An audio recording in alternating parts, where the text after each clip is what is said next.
இன்றைய வாக்குத்தத்த வசனம். இயேசு கிறிஸ்துவின் இனிய நாமத்தினாலே உங்களுக்கு புத்தாண்டு நல்வாழ்த்துக்களை தெரிவித்துக் கொள்ளுகிறேன். கர்த்தர் உங்களை ஆசீர்வதிப்பாராக.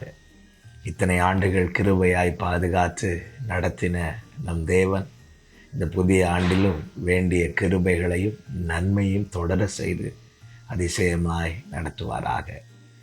ஆதியாகமம் 12வது அதிகாரம் 2வது வசனம். நான் உன்னை பெரிய ஜாதியாக்கி உன்னை ஆசீர்வதித்து உன் பேரை பெருமைப்படுத்துவேன், நீ ஆசீர்வாதமாய் இருப்பாய். கர்த்தருடைய பரிசுத்த நாமத்திற்கு மகிமை உண்டாவதாக.